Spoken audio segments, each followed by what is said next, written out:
Assalamualaikum warahmatullahi wabarakatuh.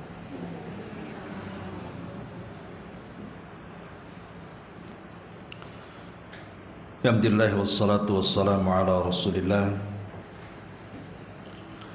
wa ala alihi wa sahbihi wa mawalah wa la hawla wa la quwata illa billahi wa ba'du. Alhamdulillah, segala puja dan puji hanya milik Allah subhanahu wa ta'ala. Salat dan juga salam kita hadiahkan kepada Rasul kita Nabi besar Muhammad sallallahu alaihi wa ala alihi wasallam. Kita lanjutkan kajian kita, masih membahas Siratul Mustafa alaihi salatu wassalam, dan kita masuk pada peristiwa besar dalam sejarah, Al-Isra wal Mi'raj. Ma'asyiral muslimat yang dimuliakan Allah subhanahu wa ta'ala, di dalam Al-Quran Allah subhanahu wa ta'ala menyebut dua peristiwa ini di dua surat yang berbeda. Adapun peristiwa Isra maka disebutkan di dalam surah Al-Isra sendiri, tepatnya di permulaan surat, di mana Allah Subhanahu wa taala mengatakan subhanalladzi asra bi 'abdihi lailan minal masjidil harami ilal masjidil aqsa alladzi barakna haulahu linuriyahu min ayatina innahu huwas samiul basir. Maha suci Allah yang telah memperjalankan hambanya pada malam hari dari Masjidil Haram menuju Masjidil Aqsa yang telah kami berkahi sekelilingnya, agar kami memperlihatkan kepadanya sebagian tanda-tanda kebesaran kami. Sungguh Dia Maha mendengar lagi Maha melihat. Adapun peristiwa Mi'raj maka disebutkan dalam surah An-Najm. Najm itu artinya bintang, karena peristiwa Mi'raj ini memang Rasul menuju bintang, menembus langit-langit sampai berjumpa dengan Allah Azza wa Jalla. Allah Subhanahu wa taala berfirman dalam surah An-Najm ayat 13 sampai 18, "Walaqad ra'ahu nazlatan ukhra 'inda sidratil muntaha indaha jannatul ma'wa id yaghsa sidrata ma yaghsa ma zaghal basar wa ma tagha laqad ra'a min ayati rabbihil kubra." Dan sungguh dia, maksudnya Rasul, telah melihatnya. Melihat siapa? Melihat Jibril dalam rupa yang asli pada waktu yang lain, yaitu di Sidratul Muntaha. Di dekatnya ada sorga tempat tinggal,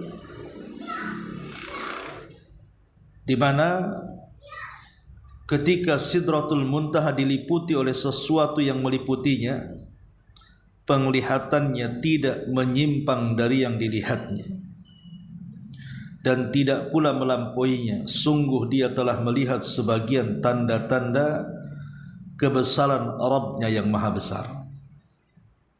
Di sini Allah mengatakan laqad ra'a min ayati rabbihil kubra. Sungguh Rasul telah melihat sebagian tanda-tanda besar Allah. Di mana? Di langit sana, yang Allah Subhanahu wa taala perlihatkan kepada Nabi kita Muhammad sallallahu alaihi wasallam. Dua surat inilah yang menjelaskan tentang peristiwa besar dalam sejarah, peristiwa Isra dan juga Mi'raj. Tentu kenapa Nabi sallallahu alaihi wasallam diperjalankan sedemikian rupa yang belum pernah terjadi sepanjang sejarah manusia. Tidak ada satupun nabi sejak Adam alaihi salatu wassalam sampai Nabi yang terakhir dari Nabi-Nabi Bani Israel, Nabi Isa bin Maryam, yang pernah diperjalankan seperti Isra dan Mi'raj kecuali Nabi kita Muhammad sallallahu alaihi wasallam. Apa penyebabnya? Kita tahu bahwa pembahasan sebelum-sebelumnya kita sudah menjelaskan di mana Nabi sallallahu alaihi wasallam mengalami berbagai macam rintangan dan halangan dalam berdakwah. Dimulai dengan wafatnya dua manusia yang sangat berjasa dalam dakwahnya, Khadijah dan Abu Talib. Sampai akhirnya Nabi sallallahu alaihi wasallam pun hijrah dari Mekah menuju Taif, berjalan kaki bersama Zaid ibn Harithah sejauh perjalanan 60 mil. Dan Rasul berada di Taif itu selama 10 hari. Nabi SAW berusaha selama 10 hari itu berjalan dari satu kabilah ke kabilah berikutnya di Taif. Tapi tidak ada satupun kabilah yang mau melindungi Rasul untuk menyampaikan dakwah tauhid. Yang ada terjadi pengusiran, bahkan permusuhan yang jauh lebih hebat dibandingkan orang kafir Quraisy. Sampai terpaksa Nabi SAW harus lari dari kejaran dan lemparan batu penduduk Taif sejauh 3 mil. Sampai akhirnya Rasul pun harus bersembunyi di salah satu kebun kurma. Disitulah Nabi SAW kebingungan. Dia tidak bisa masuk ke Mekah dan tidak mungkin juga kembali ke Taif. Dia harus mencari perlindungan yang bisa melindungi jiwanya di Mekah karena sudah ada ancaman pembunuhan sejak meninggalnya dua manusia yang dihormati orang Quraisy ini. Akhirnya dengan izin Allah adalah orang yang mau melindungi Nabi SAW. Maka Rasul pun berhasil masuk ke kota Mekah, tapi kondisinya tidak seperti dahulu lagi. Dia tidak bisa berdakwah secara terang-terangan. Disitulah mulai sempit dada Rasul, sampai Allah mengatakan qad na'lamu annaka yadhiqu sadruka bima yaqulun. Kami tahu wahai Muhammad, hatimu semakin sempit terhadap apa yang mereka katakan dan tuduhkan kepadamu. Maka di saat itulah maka Allah Subhanahu wa taala ingin menghibur hati Rasul yang hampir putus asa dalam berdakwah.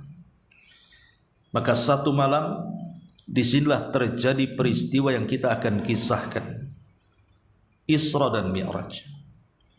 Dan Nabi SAW akan diperlihatkan berbagai macam peristiwa yang ada di langit dan juga makhluk-makhluk yang ada di langit. Rasul akan diperlihatkan sorga, Rasul akan diperlihatkan neraka, Rasul akan diperlihatkan alam para malaikat, bahkan kiblat para malaikat. Dan yang lebih spektakulernya adalah Nabi akan berjumpa dengan Allah Subhanahu wa ta'ala.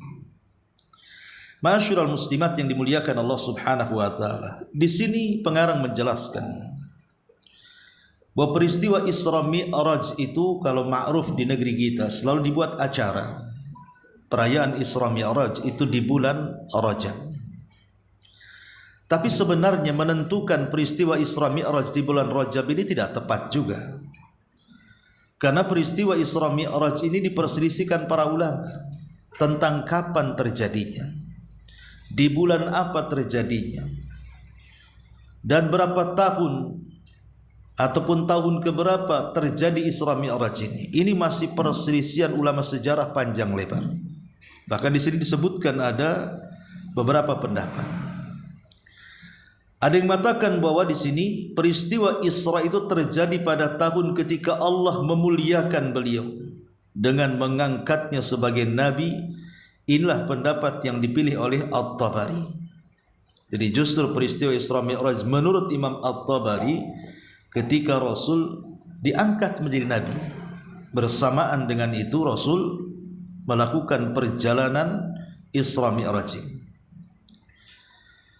Kemudian yang kedua, ada yang mengatakan bahwa peristiwa ini terjadi 5 tahun setelah diutusnya beliau. Dan ini pendapat Al-Imam An-Nawawi dan Al-Imam Al-Qurtubi.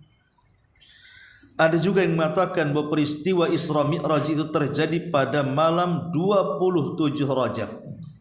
tahun ke-10 kenabian. Dan pendapat ini dikuatkan oleh Al-Allamah Al-Mansur Furi. Kemudian juga yang keempat, peristiwa ini juga terjadi pada 16 bulan sebelum hijrah, tepatnya pada bulan Ramadan tahun ke-12 kenabian. Bahkan ada yang mengatakan bahwa peristiwa ini terjadi 1 tahun atau 1 tahun 2 bulan sebelum hijrah, tepatnya di bulan Muharram tahun ke-13 kenabian. Bahkan yang terakhir kata beliau, peristiwa ini terjadi 1 tahun sebelum hijrah, tepatnya pada bulan Rabiul Awal tahun ke-13 kenabian. Lihat di sini dari segi bulan saja, para ulama berselisih pendapat. Ada yang mengatakan di bulan Rajab, ada yang mengatakan di bulan Rabiul Awal, ada yang mengatakan di bulan Muharram, ada yang mengatakan di bulan Ramadan. Ini dari segi bulan sudah berbeda. Dari segi tanggal juga sama. Ya, ada yang mengatakan tanggalnya 27, ada yang mengatakan tanggal yang lainnya.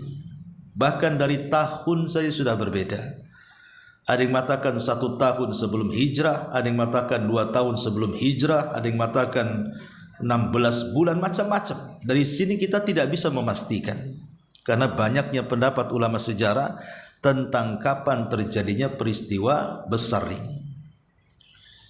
Sehingga untuk merayakan peristiwa besar ini tidak bisa ditentukan di bulan Rajab, karena dari segi bulan saja macam-macam pendapat para ulama.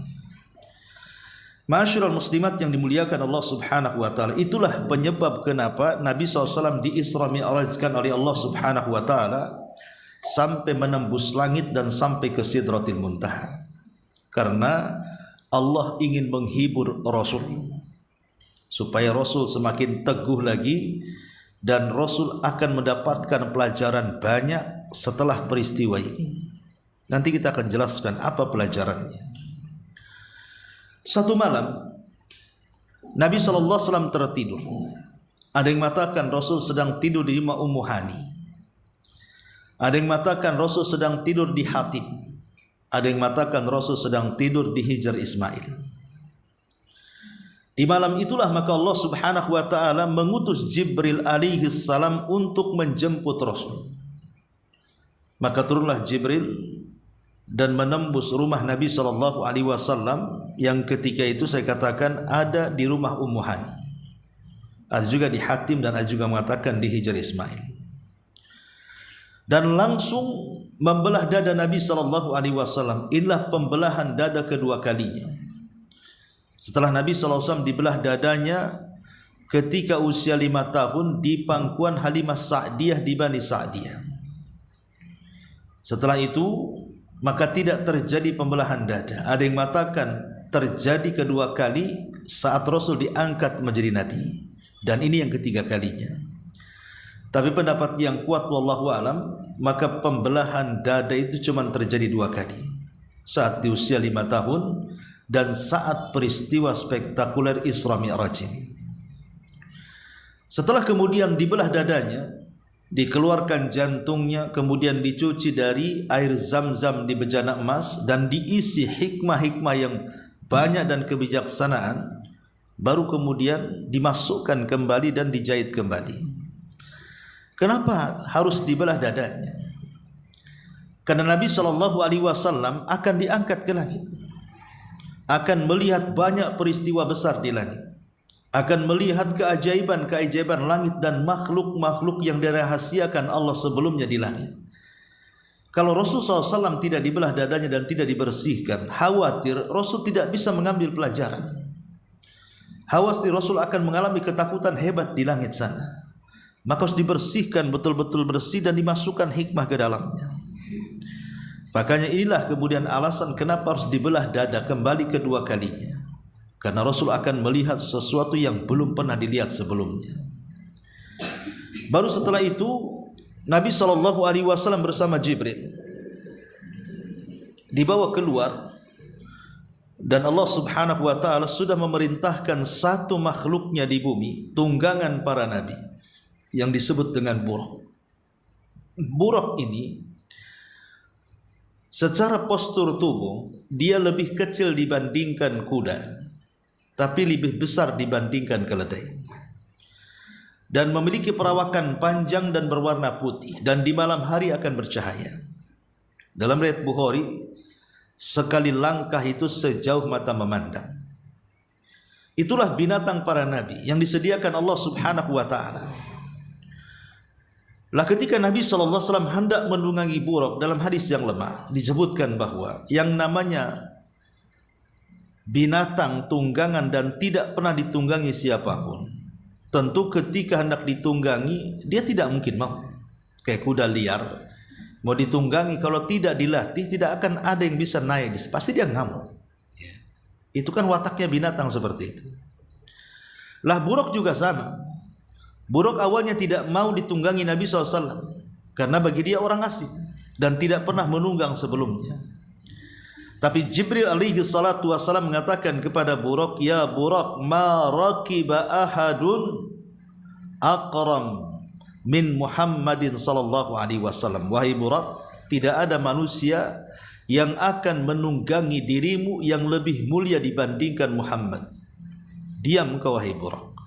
Dari situ kemudian Rasul pun berhasil naik ke atas buraq. Selesai kemudian naik di atas buraq, maka melesatlah dua makhluk Allah mulia ini. Menuju mana? Menuju ke Palestina. Ada yang mengatakan bahwa saat perjalanan Rasul dengan Jibril di atas buraq itu, maka Nabi SAW kemudian disinggahkan di dua tempat suci. Pertama di Bethlehem. Bethlehem itu tempat kelahiran Isa bin Maryam. Yang kedua di Bukit Tur, tempat wahyu Allah turun kepada Musa alaihi salatu wassalam. Jadi Nabi SAW disinggahkan di tempat-tempat suci, di tempat-tempat di mana diturunkan para nabi di situ. Karena Nabi sendiri berasal dari Mekah. Kemudian juga Bethlehem asalnya Isa bin Maryam. Kemudian Bukit Saina, disitulah Musa diangkat menjadi nabi. Dan Rasul akan singgah di Masjidil Aqsa. Dan tempat-tempat yang disinggahi itu dijadikan sumpah dalam Al-Quran.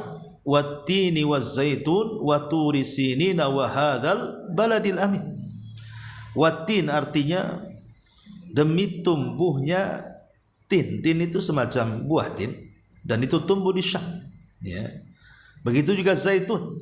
Ada yang mengatakan di Irak, ada yang mengatakan di Syam. Kemudian wa turi sinin di Mesir. Wa hadzal baladil amin maksudnya di Mekah.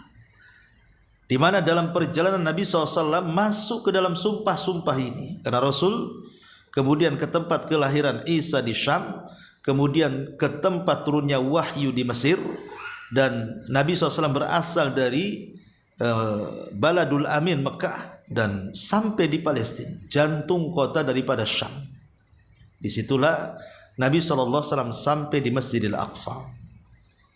Lah saat Nabi SAW sampai di Masjidil Aqsa, maka Nabi SAW kemudian menambatkan buraq di sebuah dinding, yang kemudian dinding itu hari ini disebut dinding ratapan. Bagi orang-orang Yahudi, maka mereka akan meratap di dinding itu. Dulu dinding itu tempat tambatan buraq. Pertanyaannya, bukankah buraq tidak mungkin lari? Kenapa harus ditambat? Dia binatang yang memang Allah Subhanahu wa taala utuskan untuk ditunggangi para nabi. Dibiarkan pun dia tidak akan lari. Kenapa mesti ditambatkan? Mesti diikatkan di bebatuan itu. Di sini ada pelajaran besar bahwa Nabi SAW mengajarkan kepada kita tentang inti daripada tawakal. Jadi tawakal itu bukan hanya sekedar doa, tetapi juga ada namanya akhdhu bil asbab, mencari sebab. Doa saja tidak cukup kalau tidak mencari sebab. Orang berdoa minta rizki, kalau tidak bekerja tidak akan datang rizki. Orang berdoa pengen anak, kalau tidak menikah tidak mungkin punya anak. Ada anak muda masuk ke masjid, ya Allah berikan saya anak, kawin pun tidak, anak siapa? Ya, jadi harus nikah dulu baru kemudian punya anak. Itu namanya akhdhu bil asbab, ya, mencari sebab. Makanya Nabi SAW menambatkan buruk itu. Walaupun buruk itu tidak akan kemana-mana sebenarnya, tetapi dalam rangka mengambil sebab, karena nanti juga Rasul akan pulang lewat buruk, kan gitu. Makanya buruk itu ditambatkan. Itulah pentingnya kita tawakal kepada Allah Subhanahu wa taala dengan berdoa, i'timadul qalbi ala Allah, menyandarkan hati kepada Allah, ma'a akhdhi bil asbab, beriringan dengan itu ambil sebab.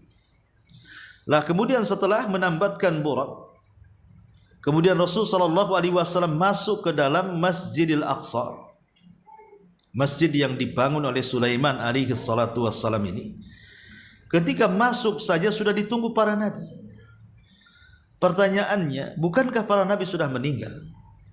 Dan bukankah orang yang meninggal itu tidak mungkin hidup kembali bersama ruh dan jasad?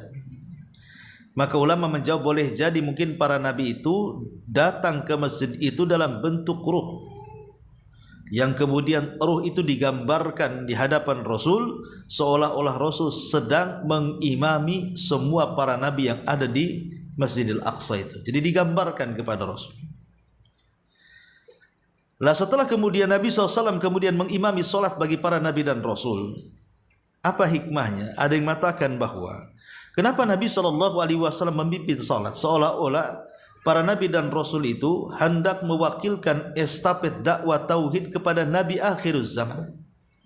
Makanya bentuk estafet terakhir di mana tidak ada nabi setelah Nabi SAW, maka dialah nabi yang terakhir yang akan terbebani dengan dakwah tauhid, sebagaimana sebelumnya dibebankan kepada setiap para nabi dan rasul sebelumnya. Dan dengan Nabi SAW salat di belakang para nabi itu menunjukkan bahwa di mana ajaran Islam akan sampai kepada para nabi yang ada di belakangnya. Jadi dakwah Islam akan sampai ke daerah-daerah dan negara-negara para nabi yang ada di belakangnya. Dan betul, hari ini kita lihat Islam, kita tahu bahwa para nabi itu turun di 3 negara, di Mesir, di Irak, di Syam, dan di Jazirah Arab. Ya. Sekarang 4 negeri itu dipenuhi dengan Islam.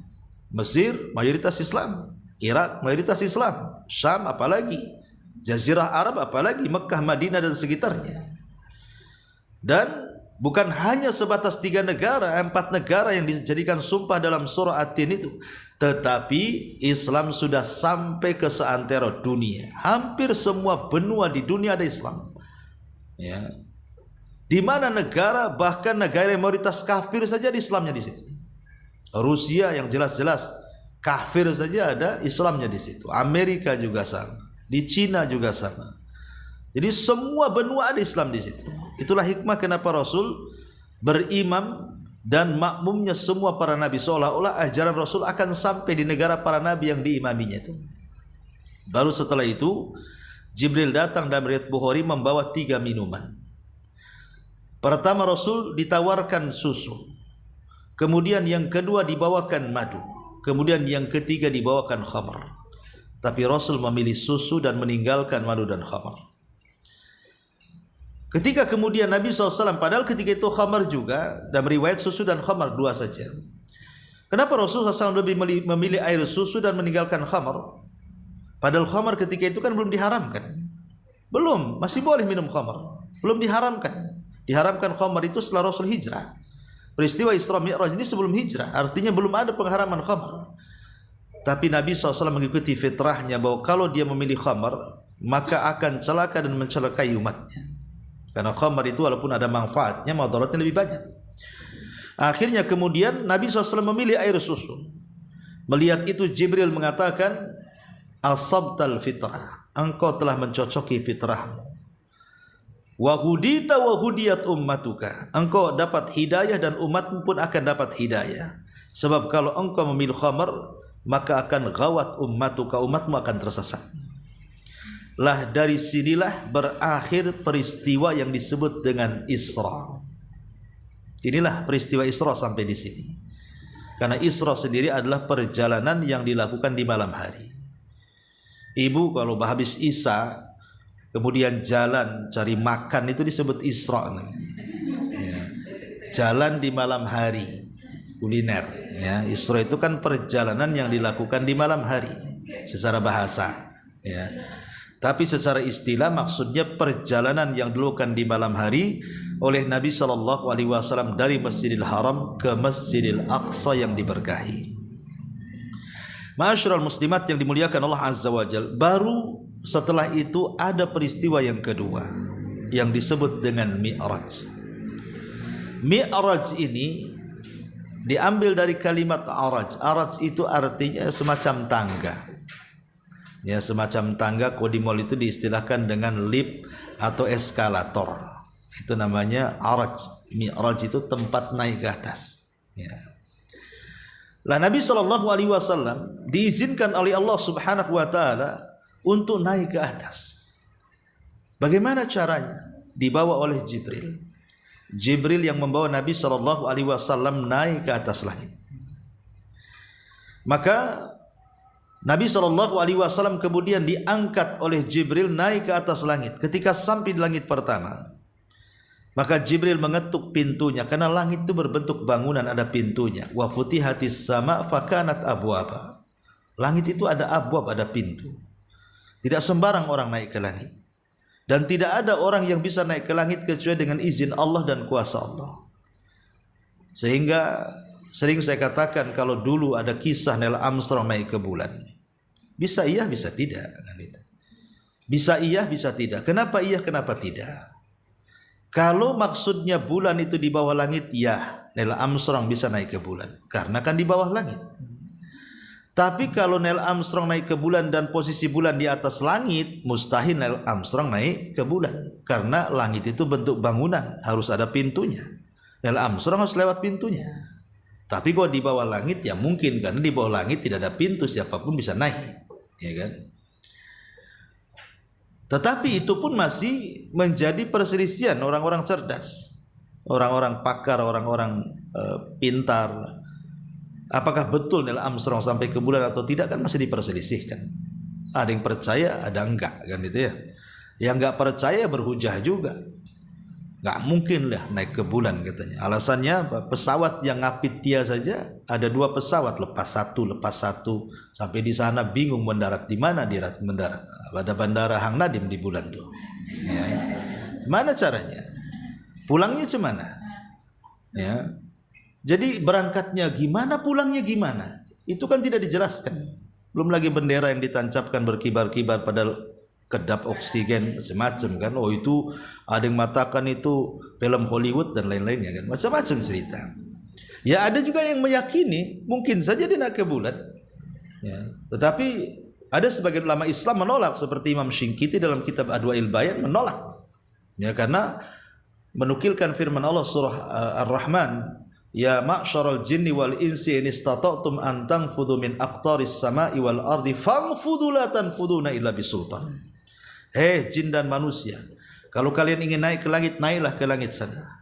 Kalian tidak akan bisa kecuali karena kuasa Allah. Ya, kalau kuasa Allah bisa, seperti Rasul, karena memang Allah yang berkuasa menaikkan Rasul lewat Jibril naik ke langit. Neil Armstrong itu kan tidak bentuk kuasa Allah. Tapi okelah kalau seandainya pun benar kan gitu, nggak ada manfaatnya juga. Karena Armstrong itu turun dari bulan bawa tanah, sementara Rasul turun dari Sidratil Muntaha bawa salat kan itu. Nah, mending mana salat apa tanah di bulan? Tanah di mana-mana ada kan itu ya. Tapi salat kan ibadah. Tapi anehnya ada orang yang kemudian membanggakan Neil Armstrong dan menghina Islam dan mengatakan orang sudah sampai ke bulan kok masih belajar toharoh saja katanya. Orang sudah sampai ke bulan masih darah haid aja dibahas katanya. Orang sampai di bulan asli itu yang dibahas. Kan ada orang-orang yang mengatakan gitu kan. Rasul lebih hebat lagi daripada Neil Armstrong. Neil Armstrong sampai ke bulan, Rasul sampai ke Sidratil Muntaha lagi. Ya, kemudian kalau mereka mengatakan, itu kan cerita-cerita kalian. Lah sama juga, Neil Armstrong juga cerita kalian, karena pembuktiannya juga susah juga. Dia berangkat sama siapa saksinya, belum lagi teori yang menabrak dia dan begitu seterusnya. Maka itu namanya konspirasi orang kafir, membanggakan dirinya bahwa mereka lebih hebat dibandingkan kaum muslimin. Masyarul muslimin, muslimat yang dimuliakan Allah Azza wa Jalla. Intinya Rasul kemudian naik ke langit pertama dengan izin para malaikat penjaga pintu langit. Disitulah Rasul berjumpa dengan bapak kita semuanya, Adam alaihi salam, yang tingginya itu 60 hasta, lebarnya 7 hasta. Artinya kalau dibuat meteran itu tinggi Adam itu 30 meter, kemudian lebarnya itu 3,5 meter, kan besar kan. Itu kalau datang ke tailor buat baju itu berapa kainnya banyak tuh ya kan. Maka di Saudi itu kan ada jubah Nabi Adam tuh. Maksudnya kalau Adam hidup jubahnya kayak gitu. Termasuk sepedanya juga ada kan. Rupanya dari Jogja kan itu. Artinya bahwa replika itu kalau Adam ada segede ginilah sepedanya gitu ya. Segede ginilah jubahnya, saking besarnya. Ya, tapi kita juga akan seperti Adam kalau Allah takdirkan masuk surga. Semua akan diposturkan seperti Adam. Yang masuk surga itu posturnya akan sama dengan Adam. Jadi jangan kecil hati yang pendek itu. Nanti akan tinggi juga gitu maksudnya. Allah tinggikan nanti di surga itu. Ya, jadi berjumpa dengan Nabi Adam di situ. Setelah berjumpa dengan Nabi Adam, maka Nabi SAW melihat ada yang aneh pada diri Nabi Adam. Karena Adam itu kalau melirik ke kanan dia senyum, kalau melirik ke kiri dia menangis pula. Jadi Rasul bertanya, kenapa Adam itu kok aneh, kadang senyum, kadang menangis gitu.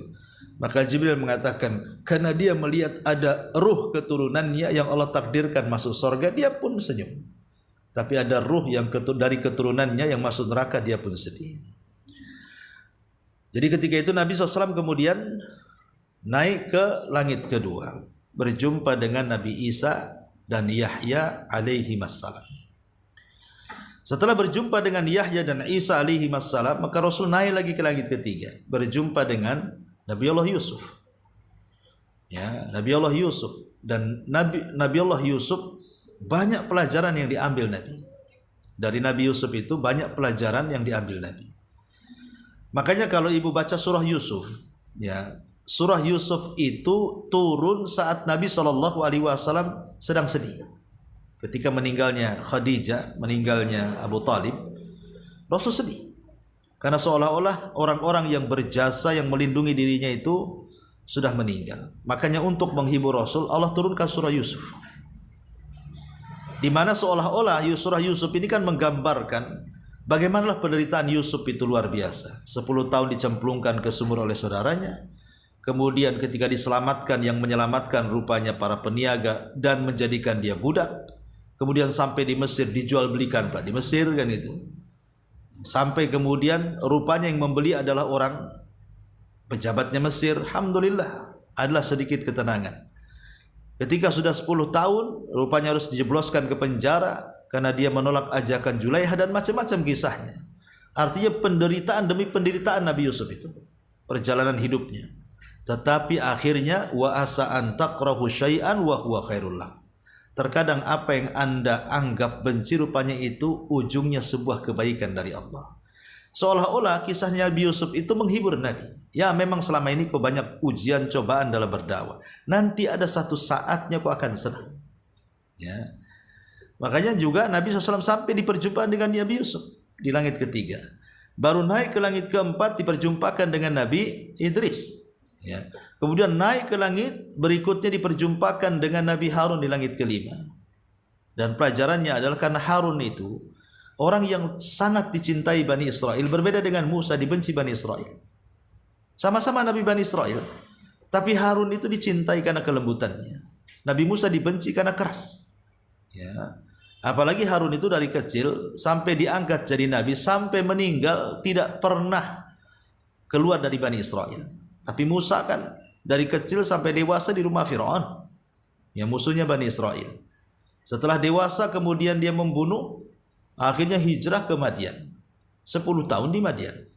Baru setelah diangkat jadi nabi, baru dia kumpul bersama Bani Israel. Jadi kurang akrab dengan Bani Israel itu kan. Tapi kalau Harun kan memang dari kecil sampai meninggal di tengah-tengah Bani Israel. Makanya Bani Israel suka dengan Harun, dengan kelembutannya, dengan sifatnya, dengan akhlaknya. Artinya bahwa dengan perjumpaan Rasul dengan Harun, seolah-olah Rasul nanti satu ketika akan dicintai umatmu. Ya mungkin sekarang dimusuhi, tapi nanti akan dicintai. Dan kita lihat hari ini tidak ada manusia yang tidak mencintai Nabi kalau dia seorang muslim. Ya, maka diperjumpakan dengan Harun. Baru setelah Harun naik ke 6 berjumpa dengan Nabi Musa. Disitulah Nabi SAW mendapatkan pelajaran bahwa Musa itu Nabi yang paling sabar. Walaupun disakiti Bani Israel dia tetap sabar.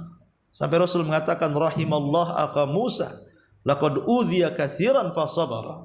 Sungguh telah banyak ujian yang menimpa saudaraku Nabi Musa, semoga Allah merahmatinya. Dia tetap sabar dari ujian itu. Seolah-olah Rasul diperintahkan Allah, sabarlah engkau seperti sabarnya Musa. Wasbir kama sabara ulul azmi minar rusul. Sabarlah engkau Muhammad sebagaimana ulul azmi sudah sabar mendahului kamu. Baru yang terakhir berjumpa dengan siapa? Ibrahim alaihissalam, yang merupakan kakek Nabi SAW. Di sekitarnya banyak anak-anak kecil ya, yang berada di taman-taman, dan dia sedang bersandar di tiang Baitul Ma'mur. Ya al-jaza min jinsil amal, karena dia sudah membangun Ka'bah maka dia disandarkan di Ka'bah para malaikat. Dan di sekitarnya anak-anak kecil. Ada yang mengatakan anak-anak kecil itu anaknya orang-orang kafir yang mati di waktu bayi, karena mereka masih fitrah, belum berbuat dosa. Makanya mereka tetap masuk surga menjadi anak-anak. Dan di sekitar Nabi Ibrahim ya, ramai anak-anak orang-orang kafir yang meninggal ketika bayi. Ma'asyiral muslimat yang dimuliakan Allah Azza wa Jalla, baru dari situ Nabi SAW diperlihatkan Baitul Ma'mur. Karena kan sudah dekat, tiangnya kan jadi sandaran Nabi Ibrahim. Atasnya Baitul Ma'mur. Baitul Ma'mur itu Ka'bahnya para malaikat. Jadi Ka'bah para malaikat yang setiap hari kata Rasul 70.000 malaikat masuk tawaf, kemudian sehari itu mereka ibadah, kemudian keluar dan tidak pernah kembali. Besoknya masuk malaikat yang berbeda dengan jumlah yang sama 70.000, kemudian tawaf satu hari, kemudian setelah itu keluar dan tidak kembali. Besoknya lagi datang malaikat dengan jumlah yang sama, kemudian pergi dan tidak kembali. Menunjukkan apa? Banyaknya jumlah malaikat. Siapa yang bisa menghitung jumlah para malaikat? Wa may ya'lamu junuda rabbika illahu, kata Allah. Tidak ada yang tahu jumlah malaikat kecuali Allah. Saking banyaknya tentara Allah. Makanya kenapa Allah Subhanahu wa taala tidak berhajat dengan kita manusia? Kita yang berhajat dengan Allah. Tentara dia sudah banyak di langit. Jadi kalau ada pernyataan bahwa Allah berhajat dengan kita, tidak, Allah tidak berhajat dengan kita. Kita yang berhajat dengan Allah. Satu dunia kita beriman tidak akan menambah kekuasaan Allah. Sebagaimana satu dunia kufur, tak mungkin kekuasaan Allah berkurang. Karena memang sudah banyak makhluk Allah yang beriman. Ya. Hanya manusia dan jin saja yang terkadang ada yang beriman, ada yang tidak. Tapi Allah tidak berhajat dengan manusia dan jin. Manusia dan jin itulah yang berhajat dengan Allah Subhanahu wa taala. Baru sampai di Sidratil Muntaha, Jibril tidak bisa lagi mengantar. Karena tidak mungkin Jibril sampai ke Sidratil Muntaha. Ada yang mengatakan sidrah itu ya pohon bidara, sidr. Pohon yang sangat besar sekali gitu ya. Dan muntaha itu akhir dari ilmunya manusia. Sampai di situ Rasul akan ujung di situ, ilmunya makhluk sampai di situ. Ya. Ada yang mengatakan bahwa disebut muntaha itu karena akhir amalan-amalan manusia akan tergantung di situ. Kan setiap Senin dan Kamis amalan kita diangkat. Kemudian Allah melihatnya. Sampai di mana amalan itu diangkat? Sampai di Sidratul Muntaha, digantung di pohon itu. Dan Allah melihatnya.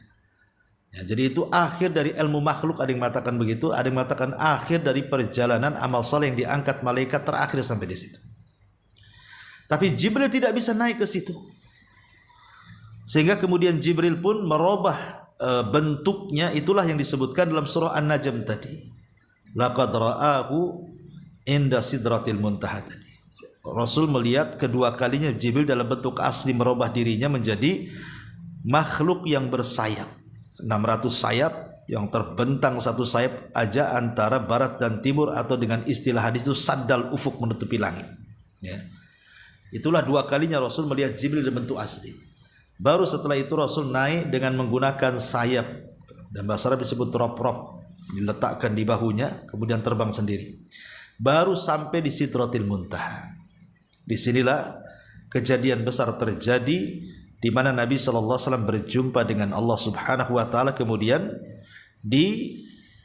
ditugaskan agar disyariatkan 50 waktu sholat. Ya. Setelah kemudian mendapatkan perintah Allah agar Rasul menyampaikan kepada umatnya tentang pensyariatan wajibnya sholat 50 waktu, maka Nabi SAW kemudian turun ke bawah. Dan ingat pertemuan Nabi dengan Allah itu di balik tabir. Allah tidak pernah dilihat di dunia, karena Allah itu hanya akan terlihat di sorga saja atau di padang mahsyar. Tapi selama orang masih di dunia tidak akan bisa melihat Allah. Makanya Aisyah radhiyallahu anha mengatakan bahwa ketika peristiwa itu Rasul tidak melihat Allah, yang dilihat itu cahaya. Artinya yang dilihat itu tabirnya, karena tabirnya Allah itu cahaya. Ada yang mengatakan api, ada yang mengatakan nar, ada yang mengatakan nur. Ya, nar itu api, nur itu cahaya. Jadi Rasul tidak melihat Allah karena ada tabirnya di situ. Tabirnya cahaya. Di balik tabir itu Allah merintahkan Rasul untuk sholat 50 waktu dan juga untuk membaca akhir daripada surah Al-Baqarah Amanar Rasul itu. Kemudian turun ke bawah, berjumpa dengan Nabi Musa. Kemudian bercerita kepada Nabi Musa bahwa Allah merintahkan saya untuk menyampaikan kepada umatku salat 50 waktu. Kata Musa, jangan. Laqad jarrabtu ala bani Israil. Aku sudah mencoba kepada bani Israil ibadah yang berat. Falam yastati'un, mereka tidak sanggup. Apalagi umatmu lemah-lemah. Sebaiknya kau minta tawaran kepada Allah. Kurangi. Akhirnya naik ke langit, kemudian dikurangi 5 menjadi 45. Turun lagi berjumpa dengan Nabi Musa, diperintahkan naik lagi untuk menawar lagi. Akhirnya dikurangi 5 lagi jadi 40. Kemudian jadi 35, jadi 30, jadi 25, jadi 20, jadi 15, jadi 10, tinggal sisa 5. Nabi Musa tetap mengatakan, baiknya Nabi Musa naik lagi. Umatmu tidak akan sanggup walaupun 5 waktu. Coba ketika itu Nabi nggak naik lagi, ya. Maka Nabi naik sampai naik betul-betul mengikuti pemerintah Nabi Musa kan, naik lagi, tentu naik lagi di angka 5 itu. Ya habislah kan, dikuranginya 55. Ya, enaklah tak sholat kita. Tapi di angka 5 Rasul kekeh tak mau. Kata Nabi Musa, naik, enggak mau. Naik tak mau. Fastahyaitu Rabbi. Aku malu kepada Rabbku. Sudah 5 saja. 5 ini sama dengan 50. Karena satu kebaikan itu dilipat gandakan 10 kali lipat. Berarti 1 waktu sama dengan 10 waktu. 5 waktu sama dengan 50 waktu. Itulah yang kemudian menjadi syariat solat dalam Islam, yang membedakan ibadah solat dengan yang lain di sini. Kalau solat itu diwajibkan di langit, kalau ibadah yang lain diwajibkan di bumi. Kalau ibadah solat itu diwajibkan tanpa perantara Jibril, kalau ibadah yang lain itu ada perantara Jibril. Kalau ibadah salat itu ibadah undangan langsung dari Allah dalam peristiwa Mi'raj, kalau ibadah yang lain tidak. Itulah bedanya ibadah salat dengan yang lainnya. Jadi ibadahnya tanpa perantara, diwajibkannya di langit dan dalam bentuk undangan. Makanya kenapa salat dalam Islam itu sangat mulia, pembeda antara mukmin dan kafir. Maka jangan pernah meninggalkan salat 5 waktu, karena itulah kewajiban yang siapa meninggalkannya bisa kufur. Lah, ma'asyiral muslimat yang dimuliakan Allah Azza wa Jalla, dalam peristiwa Isra Mi'raj ini banyak yang dilihat Nabi. Ini kan cerita secara global saja peristiwa ini, ya. Apa yang dilihat Nabi sallallahu alaihi wasallam dalam peristiwa Mi'raj ini? Pertama, Nabi sallallahu alaihi wasallam melihat neraka. Dan yang pertama dilihat di neraka adalah Malik, penjaga neraka. Ya, Rasul sempat diperlihatkan penjaga neraka, malaikat Malik. Dan itu sebagaimana sabda Nabi SAW bahwa Rasul melihat malaikat Malik khazinun nar, penjaga neraka. Dan malaikat ini tidak pernah tersenyum. Ya.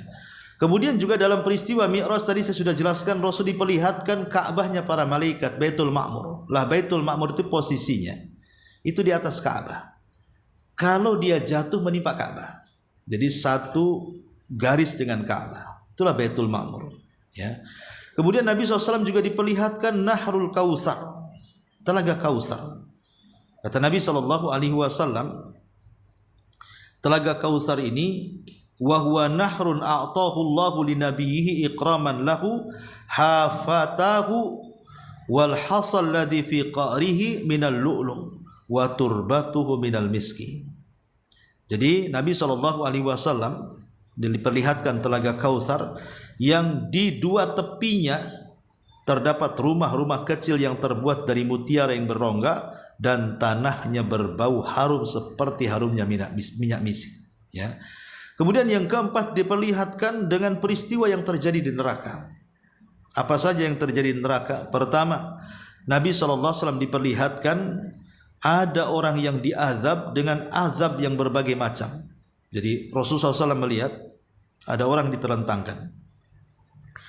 Kemudian di sampingnya ada orang yang membawa batu. Kemudian dibentur-bentur kepalanya sampai pecah. Selepas itu kemudian malaikat yang membawa batu dan memukulkan ke orang yang terlentang sampai pecah kepalanya, dia pergi mencari batu lagi.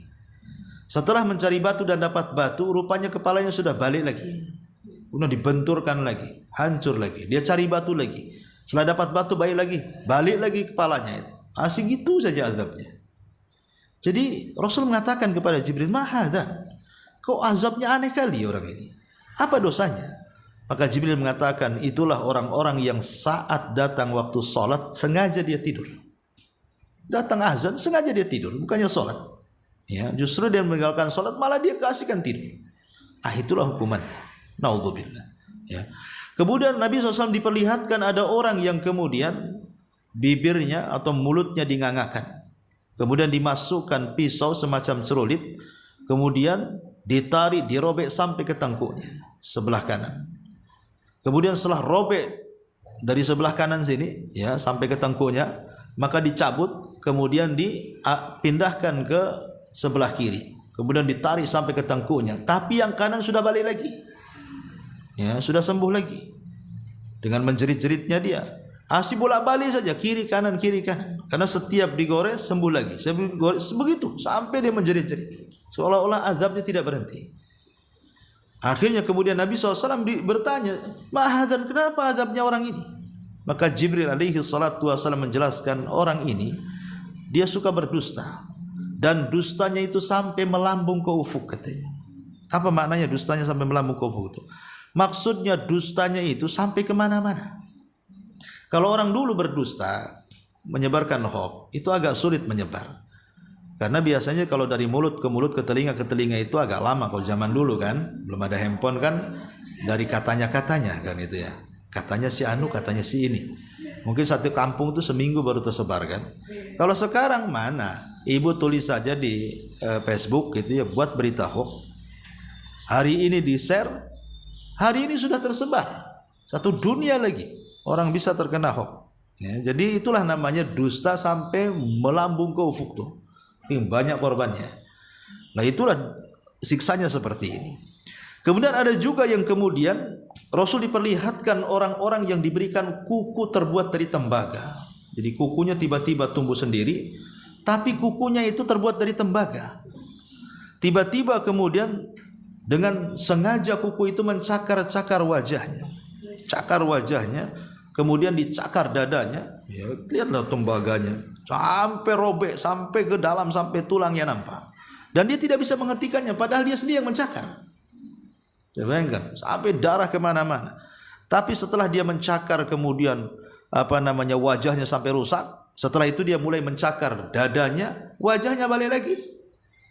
Ya. Kemudian setelah dadanya rusak, mau mencakar wajahnya, dadanya balik lagi. Asih begitu saja, sambil menjerit-jerit. Ya. Maka Rasul mengatakan, apa dosanya orang ini? Maka Jibril kemudian menjelaskan, haula'il ladzina ya'kuluna luhuman nas wa yaqau fi aradihim. Itulah dosa orang yang memakan bangkai saudaranya. Dosa ghibah. Ya, dosa ghibah itulah nanti akan mencakar-cakar wajahnya sendiri dan mencakar dadanya sendiri. Ini kan ngeri ya. Kemudian juga Rasulullah SAW diperlihatkan ada kuali yang kuali besar semacam ya danau mungkin ya. Isinya darah di situ. Jadi semacam sungai darah. Kemudian ada orang yang berenang di dalam danau itu, danau darah itu. Dia tidak bisa ke pinggir. Karena kalau dia ke pinggir, maka para malaikat itu sudah berjaga-jaga di pinggir-pinggir danau itu dengan batu untuk disuapkan ke mulutnya. Sehingga dia takut. Makanya dia hanya berenang-renang di tengah-tengah. Bagi siapa yang kuat berenang? Sampai kapan orang kuat berenang coba? Pasti mati juga di situ. Ya. Jadi dia susah, setiap ke pinggir disuapi batu, ke tengah lagi, ke pinggir disuapi batu, ke tengah lagi. Asih itu saja. Akhirnya kemudian kata Rasulullah SAW kepada Jibril, itu dosa apa orang itu? Maka Rasul mengatakan, itulah dosa akilur riba, pemakan riba. Itulah dosanya, naudzubillah. Ya. Kemudian Nabi SAW juga diperlihatkan bukan hanya siksa neraka dengan berbagai macam bentuk siksanya, tapi Rasul juga diperlihatkan sajaratuz zakum, makanan penduduk neraka zakum. Sajaratuz zakum itu pohon yang tumbuh dari dasar neraka. Itulah pohon yang dilaknat, yang berduri. Jadi buahnya kalau dimakan itu, maka dia akan sampai di tenggorokan dan menghancurkan tenggorokan, tidak sampai ke perut. Ya gimana gitu, kayak ibu makan kulit duren, kayak gitulah. Ya, tetapi kan zakum bukan duren, zakum lebih hebat lagi. Ya. Apa ya, biji kedong-dong enggak lah kan gitu. Kecuali kalau ibu taruh jarum banyak-banyak di biji kedong-dong, itulah zakum mungkin ya. Itu. Tapi lihat diperlihatkan zakum, ya, di mana mayang-mayang kepala setan ya. Jadi banyak yang diperlihatkan oleh Allah Subhanahu wa taala dari azab neraka, yang termasuk juga orang yang digoreng dalam kuali. Dijelaskan kan, ada orang yang digoreng dan di kuali itu telanjang, rupanya itulah para pezina. Sengaja kuali itu dibakar dari bawah.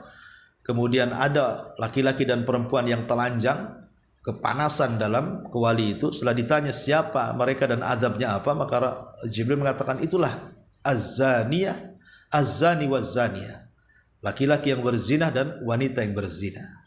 Sebagaimana dia merasakan kenikmatan dari kepala sampai kaki, maka dia akan merasakan azab dari kepala sampai kaki.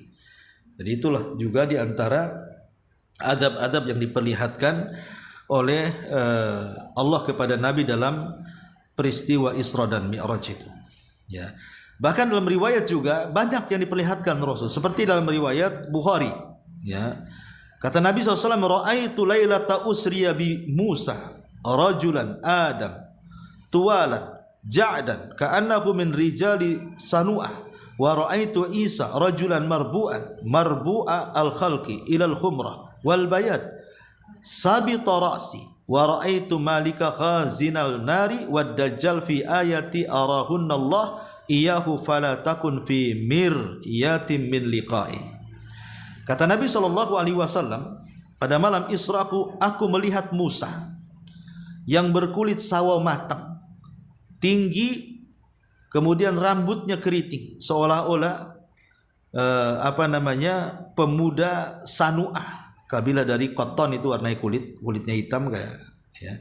Kemudian aku juga melihat Isa sebagai seseorang yang sederhana, tinggi badannya, mempunyai warna kulit yang sederhana antara merah dan putih ya. Dan juga aku diperlihatkan penjaga neraka, maksudnya Malik ya. Kemudian juga aku diperlihatkan Dajjal. Jadi Dajjal diperlihatkan seperti ini ya. Jadi Rasul diperlihatkan Dajjal, rupanya bentuknya bahwa Dajjal di akhir zaman akan muncul seperti itu. Jadi Nabi SAW diperlihatkan macam-macam, termasuk juga Rasul diperlihatkan surga, bahkan masuk ke dalam surga. Kalau neraka kan diperlihatkan, karena tidak mungkin Rasul masuk neraka, terbakarlah kan itu. Jadi hanya diperlihatkan saja. Tapi kalau surga Rasul masuk. Rasul masuk. Ketika dalam surga, Nabi SAW mengatakan, "Ittala'tul jannah fa idza ana bi qasri minadz dzahab." Aku masuk ke dalam surga, tiba-tiba ada istana terbuat dari emas. Heran dia. Kemudian diberitahu itu istananya Umar. Ya, maka Rasul kaget, kok Umar sudah ada istananya. Dia pengen tahu istananya kayak apa, pengen masuk. Tapi Rasul terhalang dengan bidadari yang ada di pintu istana. Karena itu bidadarinya Umar, Rasul tertunduk kemudian pergi. Makanya kemudian ketika Rasul menceritakan soal bidadari Umar, maka Umar menangis dan mengatakan, "A'alaika agharu ya Rasulullah. Apakah aku harus cemburu dengan kamu? Masuk aja," kata Umar itu. "Oh tidak, itu milikmu bukan milikku," katanya kan. Gitu. Jadi Rasul tidak jadi masuk, tapi kan diperlihatkan istananya Umar di situ. Ya, kemudian juga Rasul diperdengarkan ada suara terompah, suara sandal, tapi tak ada orangnya. Ya, kemudian Rasul bertanya, Jibril itu suara terompanya siapa? Kata Jibril itu suara terompanya Bilal. Bayangkan orang yang belum masuk sendalnya sudah di sorga. Itulah Bilal. Ya, ketika ditanya oleh Rasul setelah peristiwa itu, kata Bilal, karena aku selalu wudu kemudian merutinkan 2 rakaat selepas wudu. Makanya Bilal terkenal sahabat yang tidak pernah meninggalkan wudu. Batal wudu lagi sampai dia meninggal. Ya, Bilal bin Rabah. Bahkan dia melihat atau mencium bau yang sangat semerbak harumnya. Sampai Rasul ini bau apa ini? Kemudian kata Rasul, kata Jibril, itu harumnya Masyitah. Ya, Masyitah itu tukang sisirnya putri Fir'aun yang digoreng satu keluarga oleh Fir'aun karena beriman dengan agama Nabi Musa. Ya, jadi macam-macam lah Rasul diperlihatkan di sorga sebagaimana Rasulullah SAW diperlihatkan api neraka. Baru kemudian Rasul turun ke, termasuk juga Rasul melihat ada anak-anak yang bergelayut di tetenya seorang ibu. Ya, jadi itu bukan mahramnya, mempermainkan tetenya seorang wanita. Kemudian ditanya apa masalahnya, itulah wanita-wanita yang memasukkan yang bukan mahramnya ke dalam rumahnya. Tidak boleh wanita-wanita memasukkan laki-laki yang bukan mahramnya ke dalam rumahnya. Walaupun itu supir Grab kan itu ya. Ibu kalau COD apa ya di pagar aja lah, yang suruh masuk ke rumah. Ya, kan ada orang yang saking baiknya ramah, kononnya ramah kan itu ya. Ayo masuk, dikasih minum, dikasih apa kan itu ya. Bukan saatnya ramah Bu itu. Karena tidak boleh masukkan laki-laki yang bukan mahramnya ke rumahnya. Kecuali izin suaminya. Izin suaminya pun tidak boleh tetap. Karena bagaimanapun kalau sudah berdua-duaan kan khalwat jadinya. Ya cukup di pagar sajalah, ambil barangnya sampai di pagar, bayar, selesai. Gak usah suruh masuk. Ya.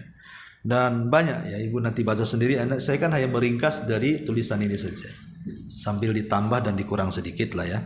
Nah, kemudian setelah Nabi SAW peristiwa Isra Mi'raj, kemudian Nabi SAW turun, kemudian menceritakan kepada manusia. Bagaimana kisah penceritaannya tentu panjang karena nanti berjumpa dengan Abu Jahal, kemudian Rasul harus menceritakan, diolok-olok dan begitu seterusnya. Ini peristiwa cukup panjang karena nampaknya juga mulut saya sudah makin sariawan ini, kelamaan ngomong ya.